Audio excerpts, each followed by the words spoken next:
Steve and I met when I was just 20. He smiled a lot. He knew what to say. He made me feel seen. I didn't have much in life back then. No car, no house, just dreams. He said, "Let's build a life together." And I believed him. We got married after 6 months. It felt fast, but I didn't care. I wanted to be loved. I wanted a family. I thought love would fix everything. The early days were quiet. We moved into a small apartment. Steve worked part-time. I worked at a clothing shop. We didn't have much money, but I was happy. I cooked simple meals. I washed our clothes by hand. I dreamed of a big family. And soon, we had one. First came Ellie, then Max, then Grace, and finally, little Leo. 4 children. 4 reasons to smile. They were loud, messy, and full of love. Every day was busy. I made breakfast, packed lunches, walked them to school. I held their hands. I kissed their foreheads. I gave them everything I had. But Steve gave less and less. At first, he came home late. He said he was working. Then he started sleeping during the day. Then he stopped working at all. He stayed in bed most mornings. He watched TV, played games on his phone, and said he was tired. I asked, "Can you help with the kids?" He said, "I worked all those years. Let me rest now." I wanted to shout, "That was years ago!" But I stayed quiet. He didn't speak to the children much. When he did, it was to complain. If Ellie spilled her juice, he shouted. If Max asked too many questions, he told him to shut up. Grace was scared of him. Leo cried when Steve walked into the room. I started doing everything alone. I woke up early. I made breakfast. I got the children ready. I walked them to school. I worked all day. Then I came home, made dinner, helped with homework, gave baths, cleaned dishes, and put them to sleep. Steve watched me do it all. He never helped. He never asked how I was. Once I said, "I'm really tired today." He looked at me and said, "You chose this life." Then he turned back to the TV. One night, I burned the food. I was holding Leo in one arm and cooking with the other. The rice stuck to the bottom of the pot. The smell was bad. Steve walked into the kitchen, looked at the food and said, "You can't even cook right." Then he threw the pot in the sink and left the room. I wanted to cry, but Leo was still in my arms. Some nights, I sat on the bathroom floor just to cry. I didn't want the kids to see. I didn't want to scare them. I put a towel in front of my mouth so no one could hear me. I cried until I felt empty. Then I washed my face and tucked Leo back into bed. I stayed. Not because I wanted to, but because I didn't know what else to do. We didn't have money for 2 homes. I had no car, no family near me, no friend who could take in a mother and 4 kids. I felt stuck. Still, I told myself, at least they have a father. But even that wasn't true. Steve didn't act like a father. He was just there, sitting in the house like a shadow, cold, silent, angry, watching us like we were strangers. One day, Max came home from school with a drawing. It was our family. He had drawn me, Ellie, Grace, Leo, and himself. Steve wasn't in the picture. I asked, "Where's Dad?" He said, "He doesn't come with us. He stays on the couch." That night, I couldn't sleep. I started to see what I had been hiding from. The children were not happy. They were scared, quiet, careful around him. They asked me for everything, never him. One Saturday, Ellie dropped a bowl in the kitchen. It broke. The sound was loud. Steve rushed in and shouted, "Are you stupid?" She froze. She was only 9. I stepped in and said, "She's a child, Steve." He turned to me, eyes full of rage. "Don't talk to me like that." I stood my ground. "Don't talk to her like that." He walked out and slammed the door. The kids didn't move. I held Ellie and whispered, "It's okay. You're safe." But I knew she wasn't. Not really. Another day, Grace needed new shoes. Hers were too small. I told Steve, "She needs new ones. Her toes are hurting." He said, "So go buy them." "Why are you telling me?" I said, "We don't have enough money this week." He looked at me and said, "Then tell her to stop growing." That night, Grace cried herself to sleep. I felt so small, so helpless. One morning, I got up and my back hurt badly. I had worked a long shift the day before. I could not even bend down to pick up Leo. Steve saw me and said, "You walk like an old woman." I said, "My back hurts." He laughed and said, "Maybe it's from all that talking you do." Later that week, Grace asked, "Mom, why don't you leave?" I froze. I looked at her. She was only 7. "What do you mean?" I asked. She looked down. "Because Dad doesn't like us." I felt like my heart broke in 2. Steve asked me why dinner was late that day. I didn't answer. I just looked at him. I saw a man who once said he loved me, but there was no love left in his eyes. Not for me, not for the kids, not for anyone.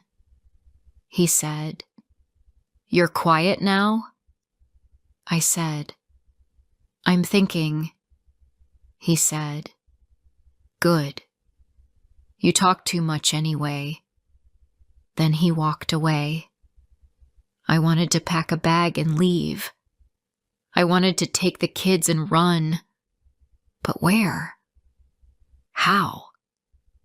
I had 4 children. I had no savings. I was scared. Still, something changed in me that day. I no longer believed the lie that staying was good for the kids. They weren't safe. They weren't happy. and neither was I. But leaving would take time. I needed a plan, a way to save money, a place to go.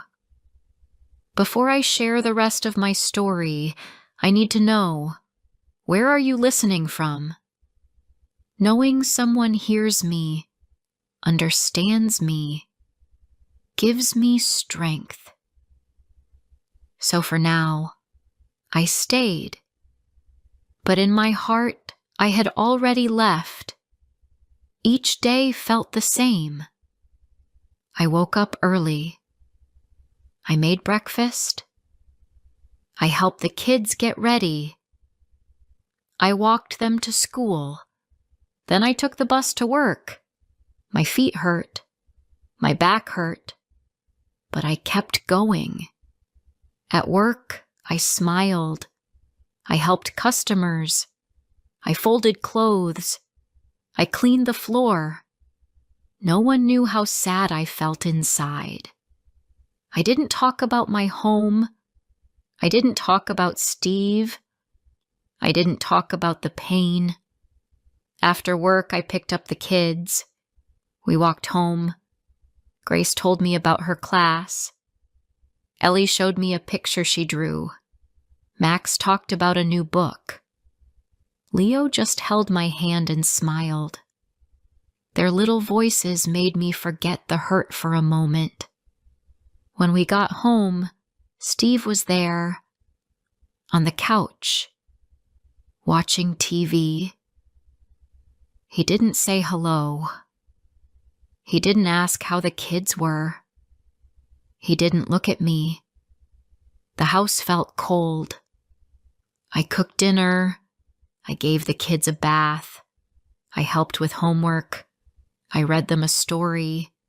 Steve did nothing. He just watched TV and played on his phone. Every day was the same. One evening, Max dropped his plate. The food fell on the floor. Steve shouted, "Are you blind?" Max froze. I quickly said, "It's okay. It was an accident." Steve looked at me and said, "You're too soft." "That's the problem." Then he left the room. Max looked at me. His eyes were full of fear. I cleaned the mess and held him close. I whispered, "It's not your fault." But I could see that he didn't feel safe. That night, I sat by the window. I looked outside. The street was quiet. The moon was bright. I thought about running. I thought about packing bags and walking away. But where would we go? I had no answer. The next morning, I talked to Ellie while brushing her hair. She said, "Mom, do other dads smile?" I paused. Then I said, "Yes, some do." She said, "I wish Dad smiled more." I felt a tear in my eye, but I did not let it fall. At work, I asked my manager, "Can I work more hours?" He said, "We can try." I said, "I need to save some money." He looked at me and said, "Are you okay?" I smiled and said, "I'm just tired." He didn't ask more. I started working on weekends. I cleaned, folded, smiled, and stood on my feet all day. When I came home, my legs hurt, but I felt proud. I was trying to build a way out. Steve noticed. "Why are you working so much?" he asked. I said, "We need money." He said, "You just want to stay away from me." I stayed quiet. One week, Leo got sick. He had a cough and a fever. I stayed up all night. I gave him medicine. I sang to him. I held him in my arms. Steve stayed in the other room. He did not help. He did not ask if Leo was okay. In the morning, I asked Steve, "Can you watch Leo for an hour so I can sleep?" He said, "I'm not a babysitter." Then he left the house. I sat on the floor and cried. I felt so tired, so small, so alone. A few days later, Grace came home with a school paper. She did well. I smiled and said, "I'm proud of you." She said, "Can you show Dad?" I walked to Steve and showed him the paper. He looked at it and said, "That's easy." I could do that with my eyes closed. Grace heard him. Her smile disappeared. That night I held her hand. I said, "You are smart. Don't let anyone tell you you're not." She said, "But Dad doesn't like us." I said, "That's not true." But I knew it was. I just didn't want her to know. Later that week, the school called. Ellie was in a fight. I went to the office. The teacher said, "She pushed another girl." I looked at Ellie. She looked down. I asked, "Why did you do that?" She said, "The girl said our house is loud and scary." I felt a pain in my chest. I knew the other kids could hear Steve shouting. I knew the kids at school could feel something was wrong. I said sorry to the teacher. I took Ellie home. I gave her a hug. She cried in my arms. I wanted to tell her, "We will leave soon," but I couldn't promise anything. Not yet. That weekend, I cleaned the house. Steve sat and watched. I asked him to move his feet so I could sweep. He said, "Do it later. I'm resting." I swept around him. He said, "You think you're better than me now?" I said, "No, I just want a clean home." He stood up. He looked at me. His eyes were angry. "Don't talk back to me," he said. I stepped back. My hand shook. I thought he might hit me, but he didn't. He walked away and slammed the door. The kids heard it. Leo started crying. I picked him up and held him close. That night, I sat at the kitchen table. I opened my purse. I counted the money I saved. It wasn't much, but it was a start. I thought, if I save for 3 more months, maybe I can rent a small place. I looked at the wall clock. It was past midnight. I was tired, but I felt something new, hope. The next day, I told the kids, "Soon, things will be better." Max asked, "How?" I smiled and said, "You'll see."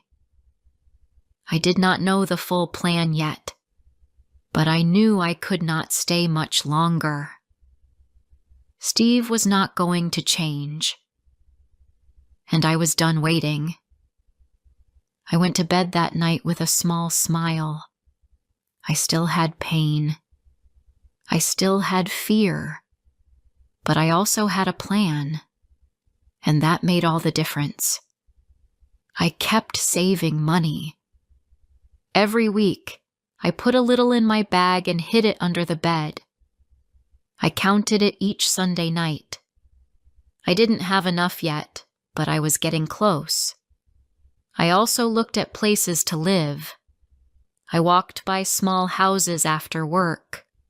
Some had signs that said, "For rent." I wrote down the numbers. One house was small but clean. It had 2 rooms and a small kitchen. It had no garden, but that didn't matter. I could see my children laughing there. I called the number one day after work. The woman on the phone was kind. She said the house was still free. I asked about the price. It was a little too high, but I said, "I will call back soon." I felt something in my heart that I had not felt for a long time. Hope. At home, things got worse. Steve stopped talking to me. He did not say good morning. He did not say good night. He just sat and watched TV or slept. When the kids spoke to him, he told them to be quiet. They stopped trying. One day, Grace came to me and said, "Can I call you Mama again?" I smiled and said, "Of course." "Why did you stop?" She said, "Dad said not to call you that. He said you're just a house cleaner." My hands stopped moving. I was washing dishes. I looked at her and said, "You can always call me Mama. You are my daughter.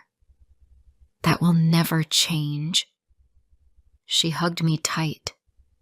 Steve was not just cruel to me. He was changing how the children felt too. They didn't laugh as much.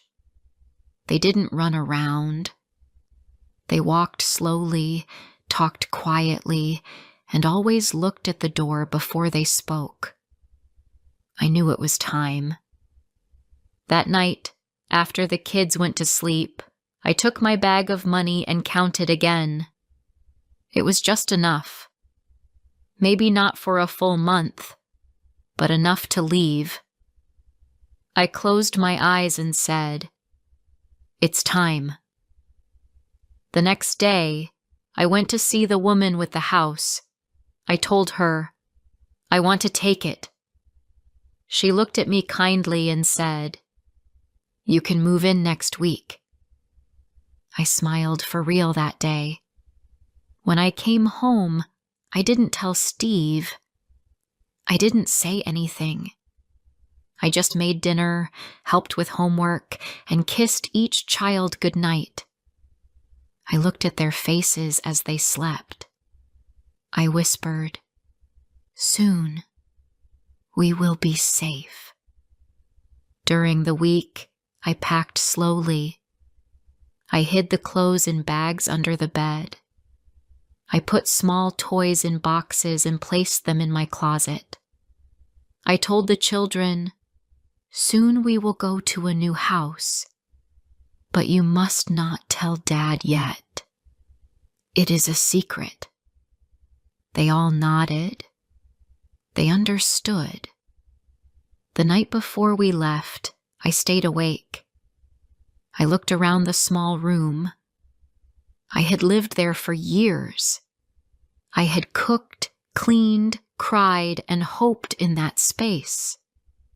It was not easy to leave, but I had to. The next morning, Steve was still asleep. I woke up the kids early. We dressed fast. I picked up the bags and we walked out the door. I looked back once. I didn't feel sad. I felt strong. We got on a bus.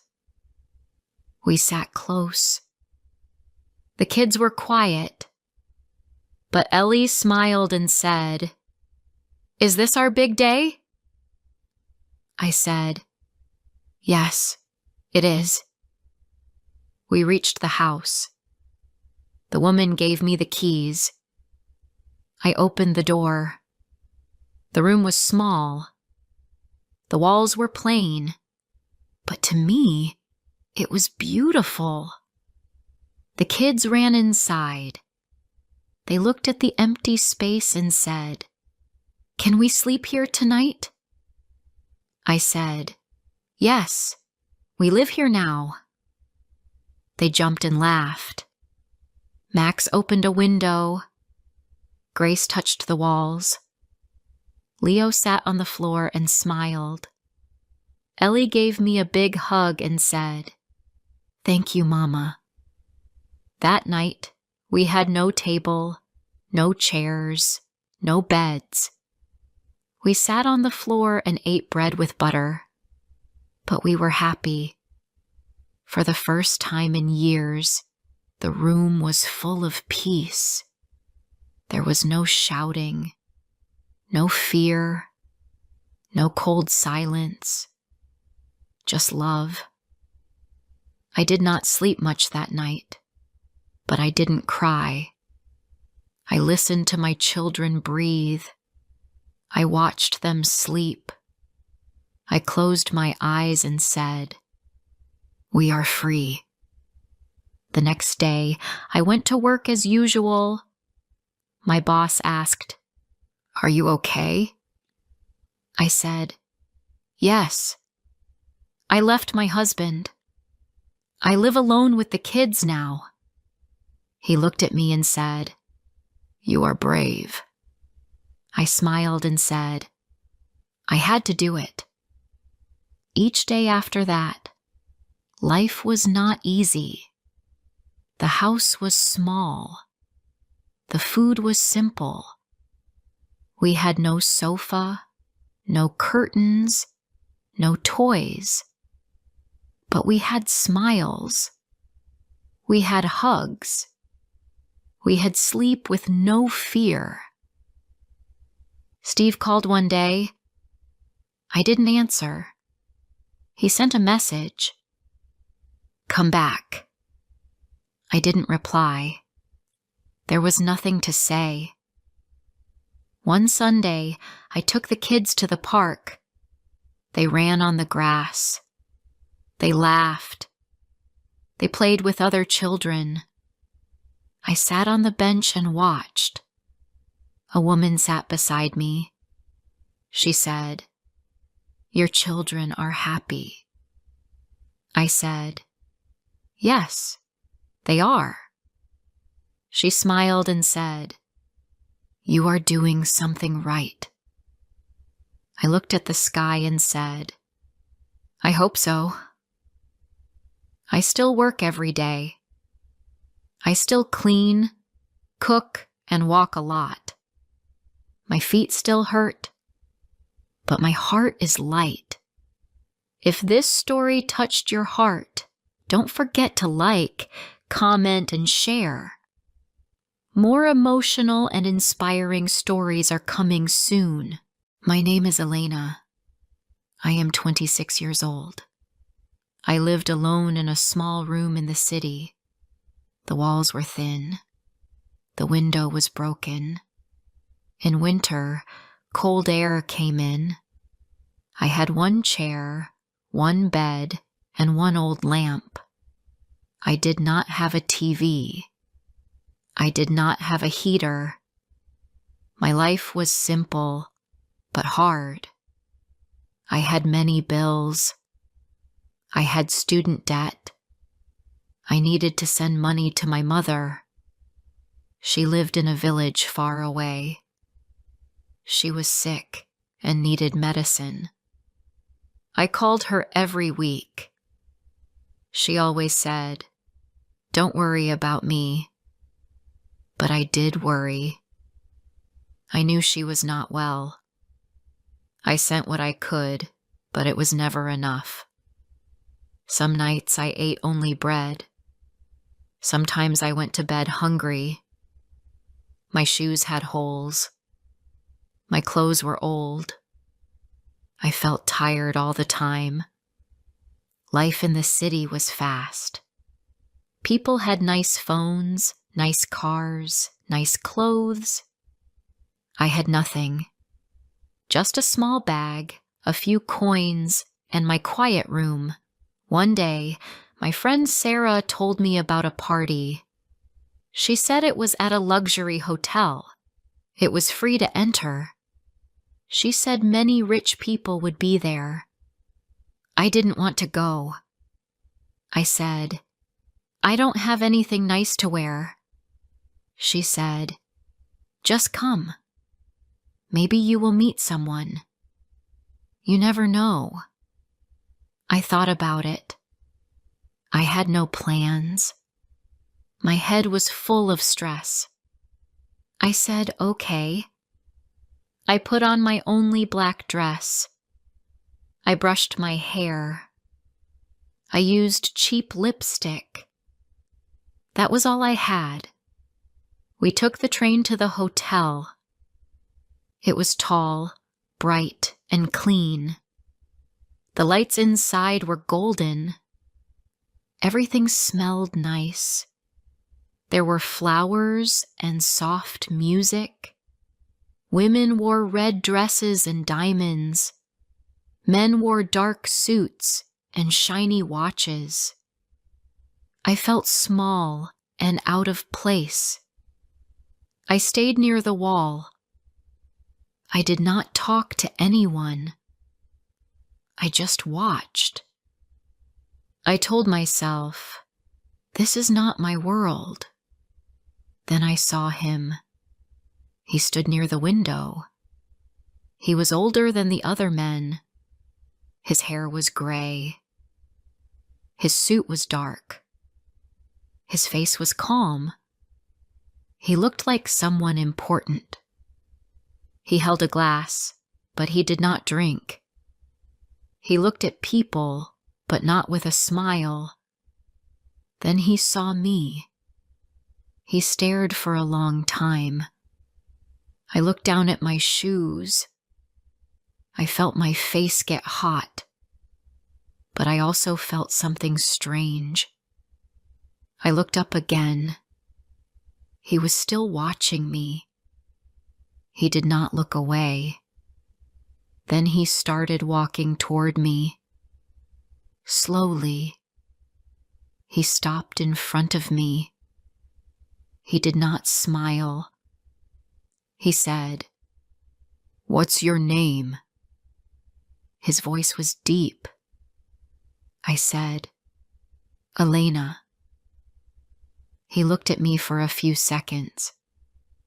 Then he reached into his pocket. He gave me a white card. His name was written in gold. Victor Black, it said. He said, "Call me tomorrow." And then he walked away. Just like that. No more words. I went home that night and looked at the card. It was clean, expensive paper.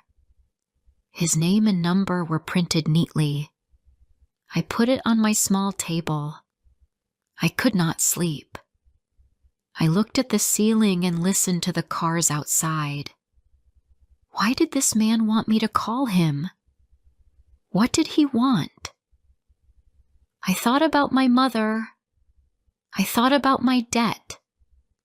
I thought about my cold room and my tired body. I looked at the card again.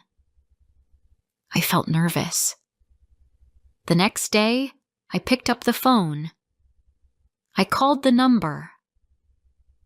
A man answered and said, "Wait for the car. It's coming." A black car came after 1 hour. The driver wore gloves. He did not speak. I sat in the back. The seats were soft like pillows. I looked out the window. The city looked different from inside that car. It took me to a tall building near the river. A woman opened the door.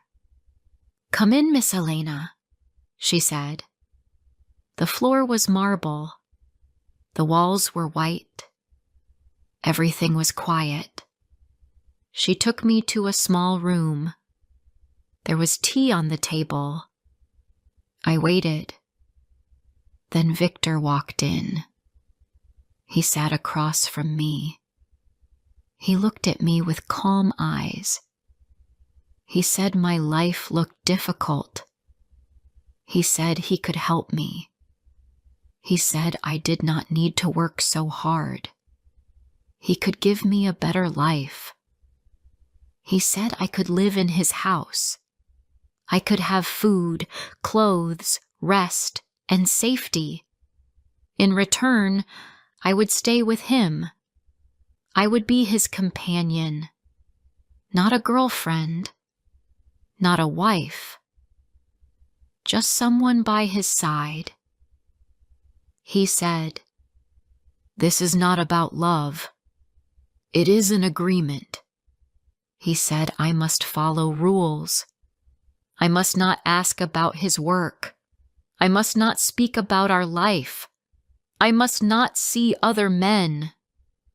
He said he would give me money each month. I did not know what to say. My mind was full. He said, "Take your time. Think about it." I went home. I sat on my bed. I looked around my room. The walls were gray. My shoes were on the floor. I had 2 shirts, 1 coat, and some coins. I had no food in the kitchen. My body hurt. My heart felt heavy. I thought about my mother.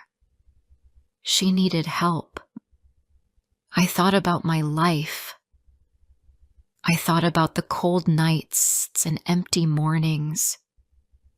I took out the card again. I called the number. I said, "Yes, I will come." The next day, the car came again. I put my few things in a bag. That was all I had. The house was big. It had tall windows and soft carpets. A woman showed me my new room. It had a bed bigger than my whole apartment. There was a big mirror. There was a closet with space for clothes I did not own. I sat on the bed and looked at the city lights. I felt like I was dreaming. Then Victor came into the room. He gave me a paper. It was a contract. It had many rules. It said I would live here. I would get money each month. I must not talk about anything. I must stay loyal. I must follow his rules. I read the paper. My hand shook. Then I signed it. That night I could not sleep. The bed was soft, but my thoughts were loud. I told myself this was not about love. It was about help. It was for my mother. It was for a better life. But deep inside, I felt something strange. I had food. I had a big room. But I did not feel free. I felt like I was in a golden box. A safe, quiet box with no way out. I closed my eyes. I told myself to rest, but my heart did not feel at peace. Before I share the rest of my story, I need to know, where are you listening from? Knowing someone hears me, understands me, gives me strength. I started my new life in Victor's house. It was very big and very quiet. I had my own room, but I was not allowed to go into his room. There were many places in the house, but I could only stay in a few. I could use the kitchen, the library, and the garden. The rest was not for me. I asked no questions. I followed the rules. Every week, Victor gave me money in an envelope. I did not need to cook. A woman came to clean and cook every day. Her name was Maria. She was kind but quiet. She spoke only when needed. She looked at me sometimes, but I could not read her eyes. I wondered what she thought of me. Maybe she thought I was lucky. Maybe she thought I was foolish. Victor came home late most nights. Sometimes I saw him at dinner, sometimes not. He never told me where he went. He never said good night. He was not cruel, but he was cold. He spoke in short sentences. He gave orders in a calm voice. When he looked at me, I could not tell what he felt. He smiled only once in a while. I did not know what he wanted from me. I only knew I was part of a deal. I had food, clothes, and safety. But I felt like a guest. I felt like a shadow in his world. Every morning I woke up and walked in the garden. The trees were tall. The flowers were perfect. But I felt something missing. I tried to be thankful. I had no more hunger. I had no more cold nights. I had no more bills. But I also had no voice. I was quiet all day. I stayed alone most of the time. I read books. I watched the city from the window. Sometimes I wrote in a notebook. I wrote about my mother, about my old life, about how I felt now.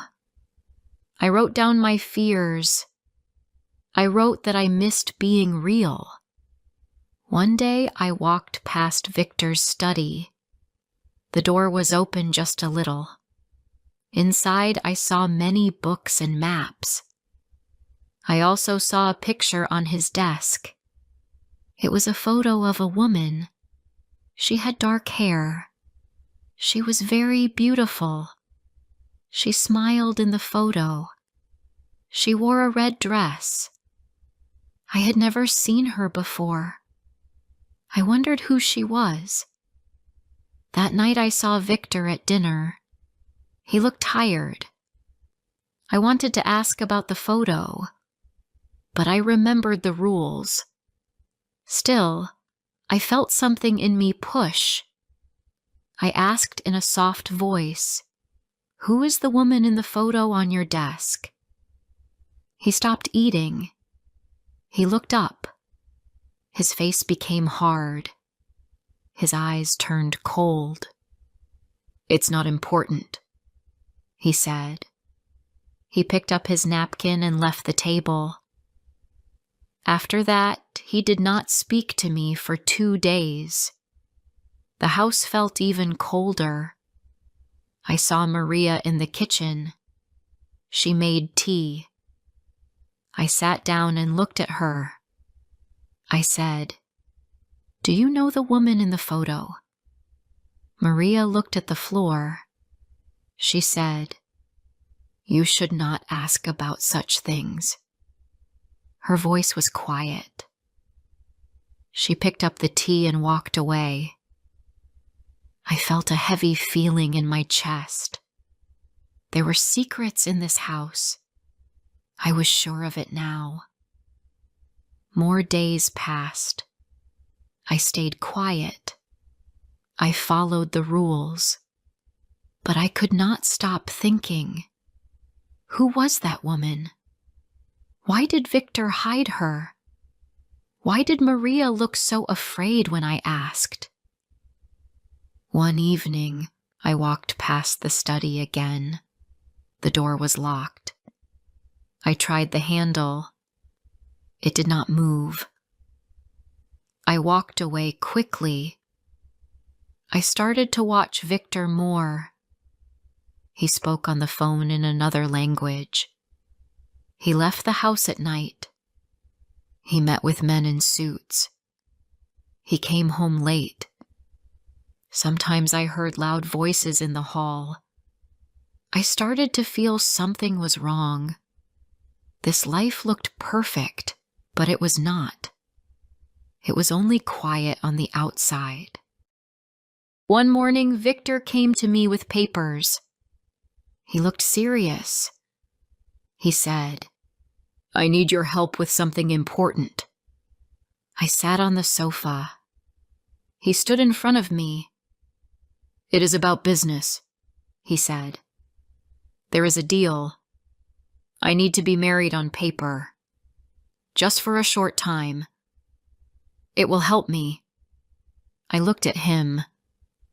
I said, "Married to who?" He said, "To you. It will not change anything. We will live the same. No love, no promises, just paper." My mouth felt dry. I said, "But I thought you didn't want marriage." He said, "This is not a real marriage. It is for business only. It helps me move money. It makes my company look better." He looked at me. "Will you do this?" He asked. "You already live here. You already follow the rules. This is just the next step." I did not know what to say. I felt like I was going deeper into something strange. I remembered the contract. I remembered the quiet house. I thought about my mother. I thought about the money. I said yes. A few days later, we went to an office. There was a man there with papers. I wore a simple white dress. Victor wore a dark suit. We signed the papers. There were no guests, no flowers, no photos, just a cold room and pens. I became Mrs. Black that day, but I did not feel like a wife. I felt like a tool. After the wedding, nothing changed. Victor acted the same. The house was the same. The rules were the same. But I felt different inside. I felt something heavy in my heart. I felt lost. I had a ring, but no love. I had money, but no joy. I wore pretty dresses, but I did not smile. People saw us outside. They saw a rich man and his young wife. They smiled at us. But I was acting. I was playing a role. I felt like I was in a play. I looked happy on the outside. But inside, I was quiet and alone. One afternoon, I wanted to surprise Victor. I made a small lunch. I went to his office in the city. The building was tall. The lobby was full of people. I waited near the front desk. Then I heard a loud voice. A woman was shouting. "He lied to me!" she yelled. "He said we would get married!" Everyone looked. I turned around. The woman looked at me. Her eyes became wide. She pointed at me. "You!" she screamed. "You stole him! He was with me for years!" I froze. I could not move. Her name was Clara. She said Victor promised her marriage. She said he left her without a word. I ran out of the building. I felt sick. My hands shook. My legs felt weak. My heart beat fast. I went home and cried.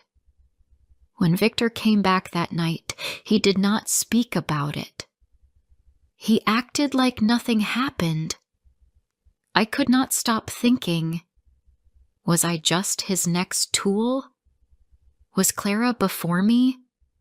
Were there others? One night I saw his phone on the table.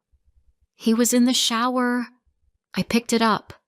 There were messages from other women. Some said, "Call me." Others said, "I miss you." My heart felt cold. He was still seeing others. Even after our marriage. Even after everything. I sat on the bed and looked at the ring on my finger. I felt small. I felt like I did not matter. I felt used. I remembered the photo. I remembered Maria's eyes. I remembered the study, the locked door, the strange business talk. I could not take it anymore. I needed to know the truth. All of it. I needed to know who I married, what he was hiding, why he brought me into his world. I could not live in silence anymore. I had to find answers. I had to find my way out. I could not sleep that night. My mind was full. Clara's words stayed in my ears. The messages from other women stayed in my eyes. I knew Victor was not honest. I knew I was not the first. I was part of a game I did not want to play anymore. I sat in the dark and thought. I looked at the window. The city lights were far away. They looked cold, just like this house, just like Victor. I knew I had to do something. I could not live like this. I needed to find out everything. I needed help. I had to know who this man really was. The next day, I went out. I told Victor I wanted to buy books. He did not ask questions. He never did. I went to a small office near the train station. A woman there gave me a name. A private investigator. I met him 2 days later. He wore glasses and a gray coat. I told him the truth. I told him I wanted to know about Victor Black. I told him I wanted everything. His work, his life, his secrets. The man looked at me. He said, "This will take time. And money." I gave him the money. It was the money Victor gave me every month. I used his money to search his life. 1 week passed.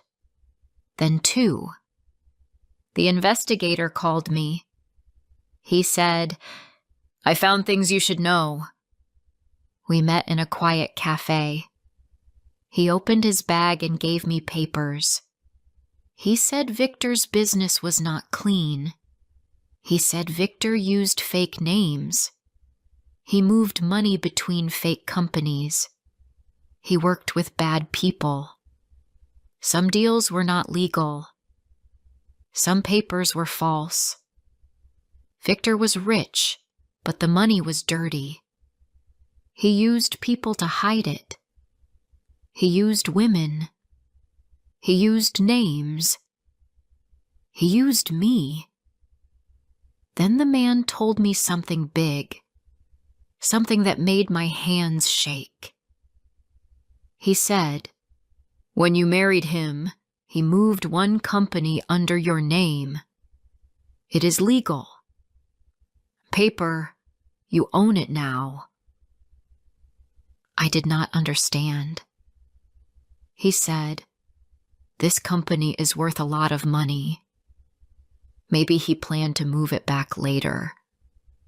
But right now, the law says it is yours." Only yours. I sat still. My heart beat fast.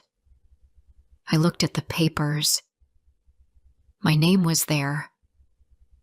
Not his. Mine. I left the cafe in silence. I walked slowly. The wind was cold. I thought of everything. Victor did not want me to have power. He wanted control. But he made a mistake. He gave me something real. I was not just a guest anymore. I was not just a quiet wife. I owned something now. Something big. He did not know I found out. He still thought I was weak. But I was not weak. Not anymore. I changed that day. I started to act. I smiled at him. I sat beside him at events. I wore nice clothes. I held his arm. I spoke little, but I watched everything. I listened. I waited. At night I read papers. I studied business terms. I learned how companies worked. I called the investigator again. He helped me understand more. I looked at numbers. I followed trails. Slowly, I learned his world. I knew who helped him. I knew who he lied to. I kept all the facts. Weeks passed. Victor did not see the change. He still thought I was just his doll. He did not know I had a plan to take back my life, a plan to use what he gave me. I was not going to run. I was going to win. One morning, I woke up early. It was our 1-year wedding day. Victor came to the table. He said, "Happy anniversary, Elena." I looked at him. I said nothing. I walked to the study. I took a folder from my bag. I put it on the table. "What is this?" he asked. I said, "This is the truth." He opened it. His face changed. He saw the papers. He saw I knew everything. He saw that I owned the company. I said, "You used me. You lied. You married me for business. But now the business is mine." He shouted. He said, "You are nothing without me." I looked at him. I was calm.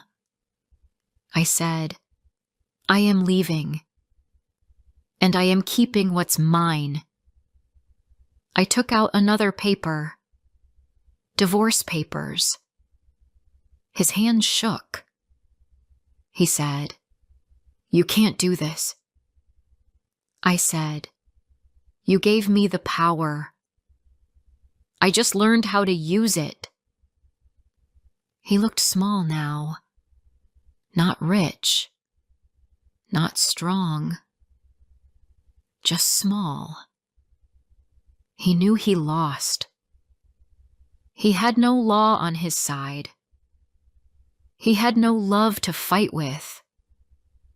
He gave me the contract. He gave me the papers. He gave me the door out. I packed my bag. I left the ring on the table. I walked out of the big house. I did not take the dresses. I did not take the shoes. I left everything behind. Everything but the truth. I moved to a new place. I sold the company. I used the money to help my mother. I bought her a small house near the sea. I started a new job in a small office.